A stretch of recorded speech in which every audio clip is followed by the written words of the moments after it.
नमस्कार, आप देख रहे हैं जनभावना टाइम्स। आपके साथ मैं हूं अंकिता। अभी देश में एक ही आवाज सुनाई दे रही है कि कोरोना अभी गया नहीं है। चीन, जापान जैसे देशों में आ रहे रोजाना संक्रमण के मामलों से इस बात पर मुहर लग ही रही है कि कोरोना अभी हम सबके बीच में है। इसीलिए इसे लेकर फिलहाल कोई लापरवाही बर्दाश्त नहीं की जाएगी, वरना फिर वही हाल होगा जो दूसरी लहर के दौरान देश ने झेला है। चीन से शुरू हुए कोरोना के ओमिक्रॉन का नया सब वेरिएंट BF.7 ने भारत में भी दस्तक दे दी है। देश में कोरोना के कई मामले सामने आ चुके हैं और अब कोरोना के इस प्रकोप को देखते हुए सरकार भी अलर्ट मोड पर है। कोरोना के एक बार फिर से बढ़ते कहर को देखते हुए मंगलवार को देश भर के अस्पतालों में एक साथ मॉक ड्रिल किया गया। इस दौरान कोरोना से पैदा होने वाले हालात से निपटने की तैयारी का जायजा लिया गया।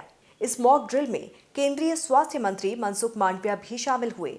उन्होंने दिल्ली के सफदरजंग अस्पताल का दौरा किया और इस दौरान अस्पताल की तैयारियों का जायजा लिया। जायजा लेने के बाद स्वास्थ्य मंत्री ने कहा कि अगर खतरे की स्थिति पैदा होती है तो अस्पताल कोरोना से निपटने के लिए तैयार हैं। दिल्ली का सफदरजंग अस्पताल पूरी तरह से तैयार है। हम चाहते हैं कि अन्य अस्पताल भी तैयार रहें। उन्होंने कहा कि राज्य के स्वास्थ्य मंत्री ये सुनिश्चित कर रहे हैं कि हर जगह प्रोटोकॉल का पालन किया जाए। स्वास्थ्य मंत्री ने ट्विटर पर ड्रिल में हिस्सा लेते हुए अपनी फोटो भी शेयर की। इस मौके पर मांडविया ने कहा कि प्रधानमंत्री नरेंद्र मोदी ने दुनिया भर में कोविड की स्थिति को देखते हुए सभी संबंधित अधिकारियों को अलर्ट रहने का निर्देश दिया है। चीन के मामलों में विस्फोटक इजाफे के बाद पूरी दुनिया कोरोना को लेकर सतर्क हो गई है। केंद्र सरकार ने पिछले हफ्ते से अब तक कई बैठकें की है। सरकार हर तरह से सुनिश्चित करना चाहती है कि वायरस ना फैले। आपको बता दें कि सरकार की ओर से कराई जा रही इस मॉक ड्रिल में स्वास्थ्य सुविधाओं का जायजा लिया गया।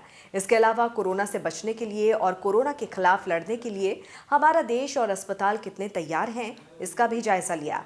इस मॉक ड्रिल में स्वास्थ्य सुविधाओं की उपलब्धता, आइसोलेशन बेड की क्षमता, ऑक्सीजन बेड की संख्या, ICU बेड, वेंटिलेटर, समर्थित बेड का आकलन किया गया। इसके अलावा मॉक ड्रिल में डॉक्टर्स, नर्सों, पैरामेडिक्स, आयुष डॉक्टर की ज्यादा से ज्यादा उपलब्धता जैसे मापदंडों को भी परखा गया। इस दौरान आशा और आंगनबाड़ी कार्यकर्ताओं सहित अन्य फ्रंट लाइन कार्यकर्ताओं की भी जानकारी ली गई।